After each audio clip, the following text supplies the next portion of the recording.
everyone. Good morning.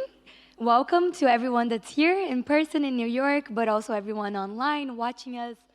Huge welcome to the first session of the Unlock the Future of Learning Festival, starting with a topic that's near and dear to my heart and I believe to all of us, which is climate education. So let me just start by introducing myself. My name is Renata Koch Alvarenga. I'm a gender and climate justice advocate from Brazil, also part of Transformative Education and founder of EmpoderaClima. So excited to be here as your moderator today to talk with these amazing people doing wonderful work in climate education. And just a big thank you to our partners for this event, Restless Development and Plan International. Super excited for the amazing day that we have ahead. So just to set the stage, we know that we have the big issue of climate change and other changes happening around our planet, including food insecurity and gender inequality, right? And these are threatening children's rights, young people's rights, and their access specifically to quality education. And we know that we can't really transform education if we don't strengthen education systems around the world to effectively respond to all of these challenges, especially climate change, which I consider to be one of the biggest challenges of our generation moving forward. So today's event is a platform for children and youth that are most impacted by the climate crisis, so they can share a little bit about their experiences and the urgent action they're calling to protect us from the climate crisis. So just for housekeeping, this is a 30-minute event, a short but very powerful segment, and we'll hear from 4 inspiring speakers. We have Enrique joining us virtually, an 11-year-old child education advocate from Guatemala. We have Yoris, member of the Youth for Education in Emergencies from Indonesia. We have Alice, advocacy manager at Restless Development and Next Generation Fellow at the UN Foundation. And last but not least, Raakhi, Chief of Strategy and Planning at Education Cannot Wait. And I just wanted to acknowledge that we have an empty seat on the panel that represents the missing majority and the fact that many children and marginalized youth all around the world, and from especially these countries that are most affected by climate change, can't be here, right, in person. So I think it's important for us to keep that in mind. And we know that besides climate change, we have a lot of different issues happening around the world. The COVID-19 pandemic has made education and climate education really even harder to achieve, right? There's multiple and growing threats facing education, disproportionately affecting vulnerable children and youth. So this is just for some scene setting for all of the great discussion that we're gonna have here today. So let's get it started. I'd like to first introduce a video from our first speaker, Enrique. So just to introduce Enrique a little bit, we know that children and young people, as I mentioned, have the biggest burden of the climate crisis. We know that it's not threatening only the right of education, but their right to a safe home, to health, to food, to basically all the issues that should be and are supposed to be guaranteed in the Convention of the Rights of the Child.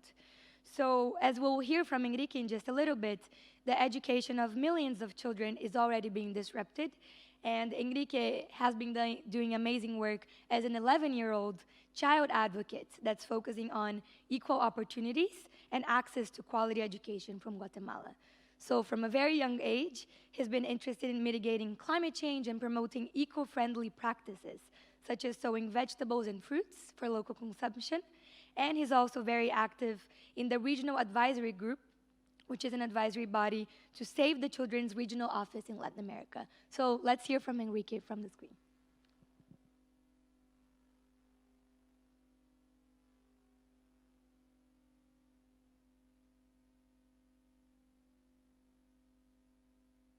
El cambio climático está afectando a las escuelas de mi comunidad, ya que enfrente de mi escuela no hay una carretera, sino que el suelo es de tierra, sin pavimentación ni nada de eso. Cuando llueve mucho, la tierra se vuelve lodo y para entrar a la escuela tenemos que pasar por todo ese lodo. Y cuando es verano y hay mucho sol, la tierra se seca y cuando pasan autos, hacen mucho polvo que se entra por las ventanas y nos pueden enfermar. Por eso creo que el cambio climático está afectando mucho a mi escuela y a muchas otras más.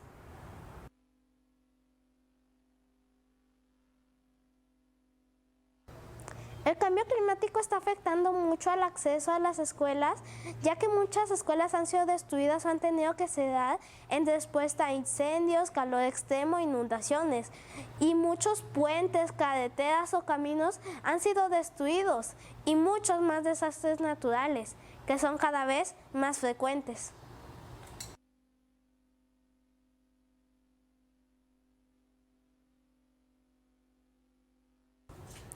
Pues yo creo que el gobierno de Guatemala no está haciendo lo suficiente para enseñarnos sobre el cambio climático, ya que solo nos dejan algunas pocas tareas de investigación, pero no nos hacen conscientes sobre lo que es o qué podemos hacer en ciertas situaciones.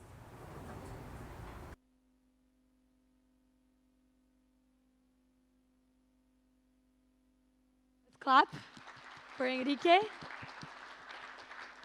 I think Enrique's statement really powerfully illustrates the lived experiences of children in relation to climate disasters and how that affects the most basic right that children can have, which is education, right? So with that, let's move on to our next panelists, Yoris and Alice, to share a little bit of their experience when it comes to climate change and other crises and how that's affected their education and of their peers. So Yoris, let's start with you. We know that climate change is increasing the frequency and the extreme climate events all around the world, and I was very sorry to hear that your community was impacted by the Seroja cyclone in 2021. So could you tell us a little bit about the disruption to education that the cyclone caused, and what have been some of the long-term effects on children's learning and well-being as a result? Okay, thank you very much, Renata. First of all, this is my first time to attend this conference, and I'm a little bit nervous, but don't worry. So, to begin, I want to take short video of us, just 10 seconds, I think. Yeah. Oh, it must cost a lot of time. No.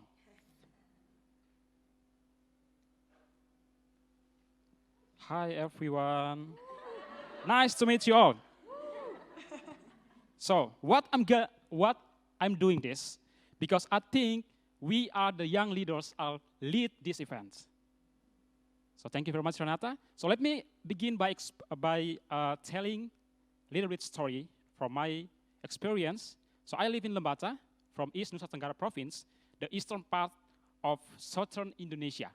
So we are underdeveloped region in Indonesia, and we have faced a lot of disaster by natural hazard, and of course, COVID-19 pandemic in 2020, in March, early March 2020.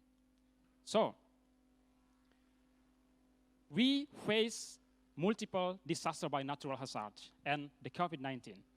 And we are, the school were closed and the learning from home was then implemented. The teachers are very difficult to provide a good quality education to the children because we have limited access of learning spaces because every children are in refugee camps in Lembata. So in April 2021, there is a Seroja cyclone. So this is a tropical cyclone. It is very, very hard to children to educate themselves and teacher to educate the children because it is an anomaly, because it came first time. So this is the impact of the climate justice, you know.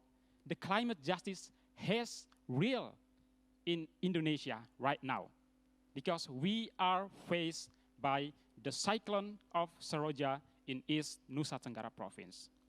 So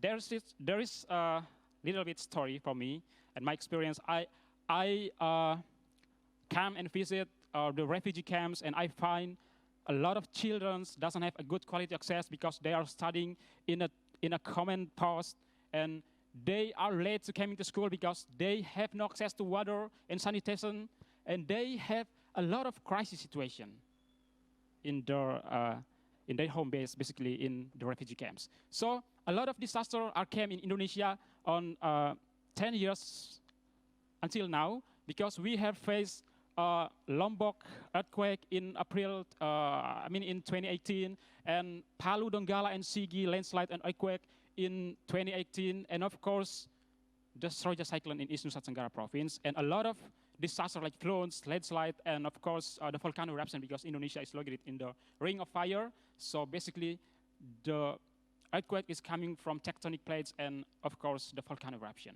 So there is a simple story for me, and back to you, Renata. Thank you so much, Yoris. I think you bring a lot of those lived experiences about Indonesia, and it brings perspective, right, about why we're here, why we need to talk about this now. So, Alice, moving on to you. In your work at Restless Development, what are the disruptions to the education systems by climate change that you're seeing, and who are the children and youth being left behind? And if you could also tell us about the Missing Majority campaign a little bit more, that would be great.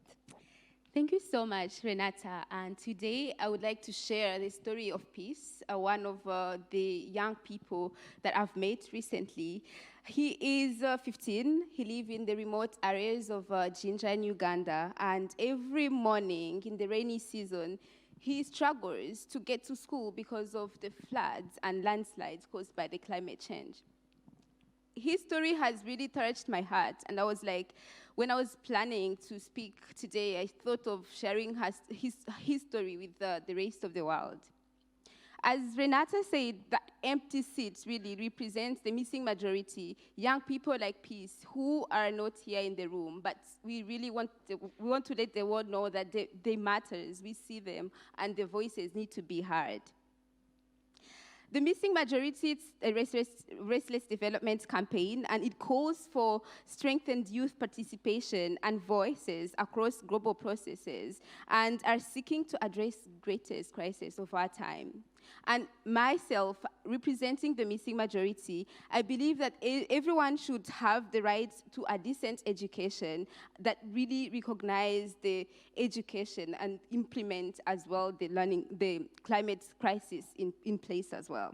In my role at Restless Development, I work closely with the Missing Majority, and most of the time, the key messages all those young people are telling us, people like Peace, all those young people, the things they're telling us is that the education system is not really equipping young people with the skills that are necessarily addressing the climate crisis and gender gaps, and they really want the whole world to implement a curriculum that could really implement all those pieces into the curriculum. And I believe that that message is really, really relevant, and we really need to be touching on it as we discuss today.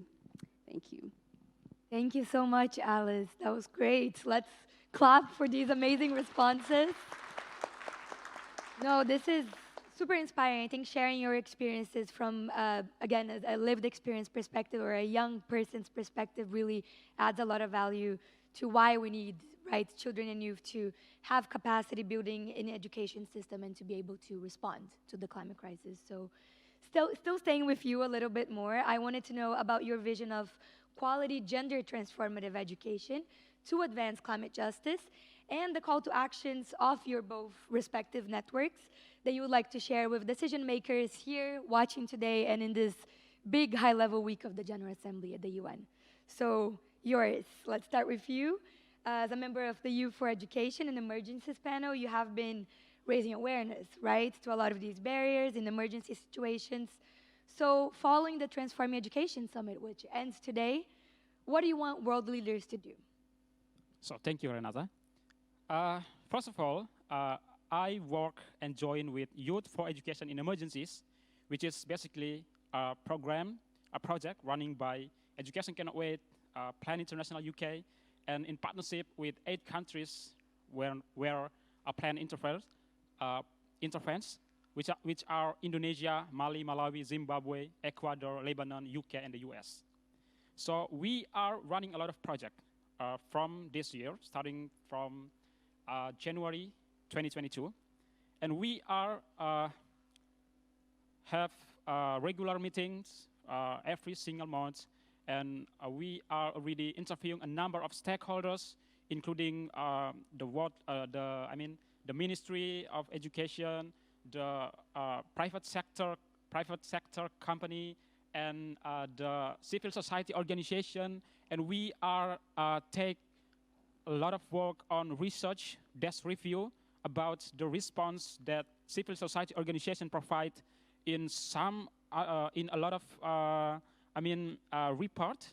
So basically in Lembata, I read a lot of things about the Saroja report in East Nusa Tenggara and some other response that civil society organizations provide. So from UNICEF, from Save the Children, from Wahana Visi Indonesia, and of course from PEN International. And of course in partnership with Education Cannot Wait, which is the biggest global funding for education in emergencies.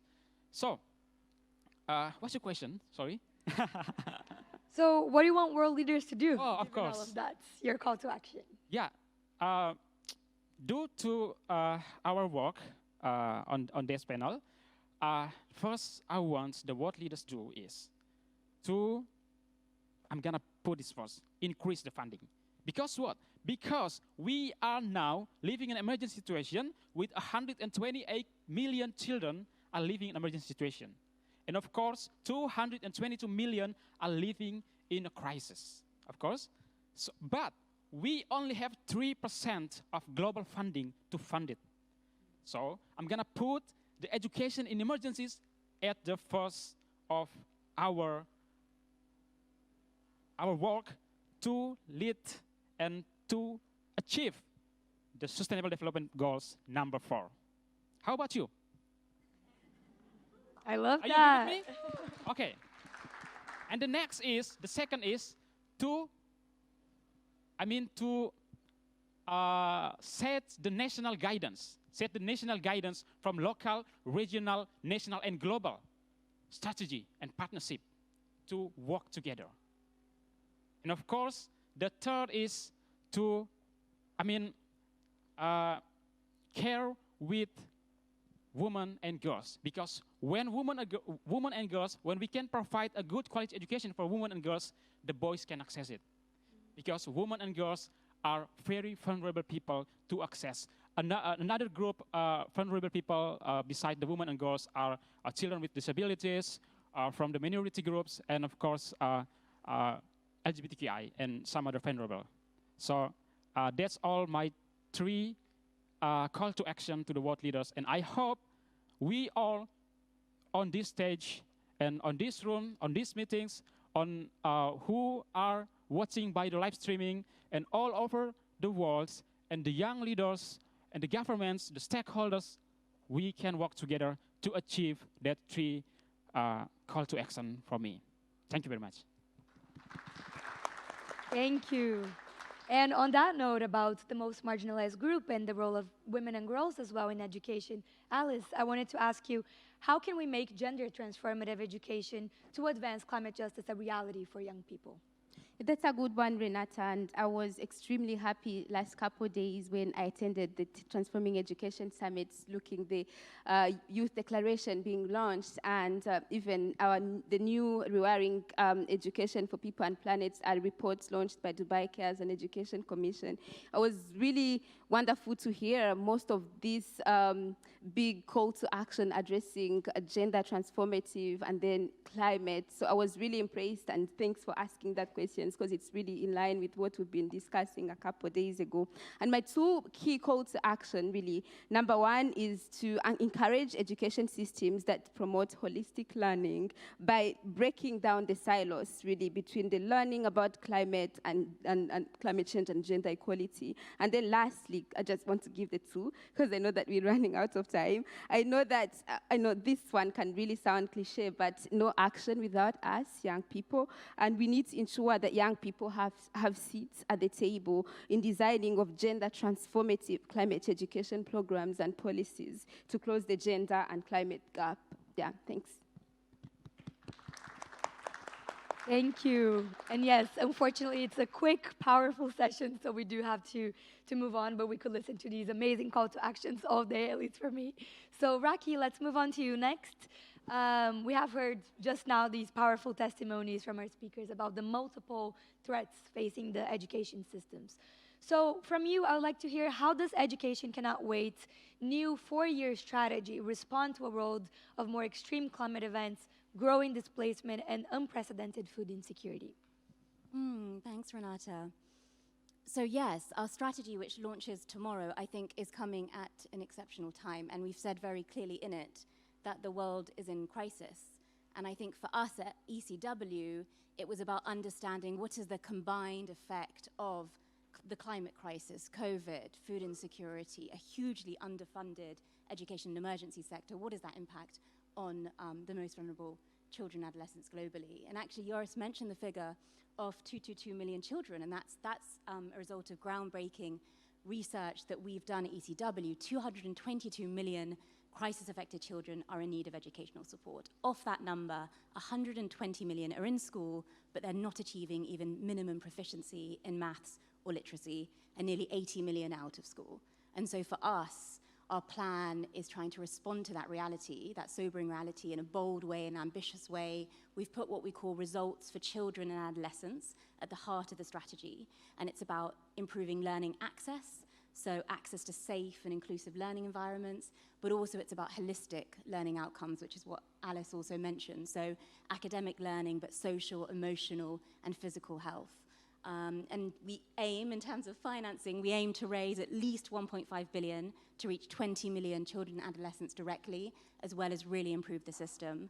And in addition to all of that, there's so much in the strategy to summarize, but there's a few key areas where we're raising our ambition: climate, gender transformative approaches, funding through local actors, and really new analysis on global financing flows to the EIE sector. That's amazing to hear, and a great segue of, what are the big organizations and decision makers committing themselves to do. So this is wonderful news. And if you could tell us about how you went about understanding the issues that matter the most to crisis-affected children, and how you went about developing the strategy both with and for them, that would be great. Sure. So I think Education Cannot Wait is the first and only UN global multilateral fund that actually has a democratically elected youth representative on its 2 governance committees. So it's part of our DNA. So about 2 years ago, we invited 80 youth-led organizations across 7 continents to elect a youth rep to be part of our governance structure. And that youth representative is supported by this youth subcommittee. And that subcommittee has a really diverse set of voices, including, I think, representatives from 100 student unions across 100 countries. So that huge base of youth voice has been infusing the development of the plan. And we've also funded, as Joris talked about, the Youth for EIE campaign, where we have these amazing young people full of great ideas mobilizing at a national level, as we heard from Joris in Indonesia, but also at a global level, influencing, for example, the Youth Declaration that was recently launched at TESS. That's amazing. And I think it attests to the fact that we need young people in the decision-making spaces too, right? Not just as mere recipients of the policies and actions. So this is wonderful. And, as you mentioned, we've heard from both Joris and Alice today, and Enrique, of course, about what needs to be done. I think the message is here. It's loud and clear. So how is ECW responding to these concerns and recommendations shared today? I think you've mentioned that a little bit, but what's next, I would say? And the commitment to climate and school safety moving forward, given all of these concerning numbers about children not in school and how the climate crisis has affected them. Sure. Let me give you some concrete examples on climate and safety. Before I do that, let me just give you a very, very quick flavor of how we work at ECW. So we have some mantras, one of which is to act with the fierce urgency of now. One is to cut red tape and bureaucracy. Another is to work with humanitarian speed but achieve development depth. And then finally, it's to be what our executive director, Yasmin Sharif, calls unapologetically impatient. So we bring that energy and urgency, I think, to the work we're doing on climate. So I think of, for example, our 2019 response to the unprecedented tropical cyclone Idai, where we provided at least $15 million, and we reached at least 750,000 children, including Leonora and Olga in the photo behind me, who were in Mozambique, and you can see that their school was very badly damaged. It's similar to what Enrique was talking about. It's really important to provide continuity of education in these contexts. I also think of this month and what we're seeing in Pakistan. Over 20,000 schools have been damaged or destroyed, and we intend to provide at least 5 million to reach 80,000 young people with safe and inclusive continued learning access. And as well as that programming in country, I think what's important is also the global policy. And so last week, we were very proud to sign up publicly to the Comprehensive School Safety Framework, which I think is the guiding document for the sector on climate and education. And we're happy to be a signatory to its, commitments on school safety, risk and resilience, education continuity, and we'll be delivering that at a global level with new policy and advocacy and research, but also at a country level through our investments. Amazing. Big round of applause for Raakhi. Thank you for sharing all of this wonderful work with us. And I think it goes into the next the next topic we're going to talk about, which is the Youth Declaration, because it shows that the climate crisis isn't something for the future. 20 years from now, we're seeing in Pakistan, we're seeing all around the world, right? So the Youth Declaration, submitted at the Transforming Education Summit just this Friday to the Secretary General, is a big testament to that. So I would like to ask Joris and Alice about the importance of the Youth Declaration and the key recommendations that are related to climate justice. So Joris, together with Alice and a bunch of other young people from all over the world, you have been heavily involved in the Youth Declaration consultation and writing process. So could you tell us more about how young people shaped this specific document, and what are some of these key recommendations that have been made regarding climate justice? Okay, thank you, Renata. So first of all, I do want to thanks very much to Education Cannot Wait in partnership with Plan and some other partners, because from this, I can participate on this event and bring the voices of 1,000 children from my region, from my country, and of course from a lot of people that I meet. Of course, we have finished the declaration, the Youth Declaration from this Transforming Education Summit, and I have joined the youth consultation. So I joined the Southeast Asia regional consultation from August, and we discussed a lot of things with the event, and a lot of young coalition from around the world. In my special region, we discussed a lot of things, and until now, we have finished it, and we have 25 points, right? So I'm gonna put 3 key points for me, and I think those 3 key points is very, very important. The first is to engage the participation of youth. So I think if the world leaders want the world can be better in the future, just give the young people lead. Just give the young people lead. And the second is, I think that we must to engage people with, a group of people faced by vulnerability people, like women and girls, like children with disabilities. And third is to promote a gender transformative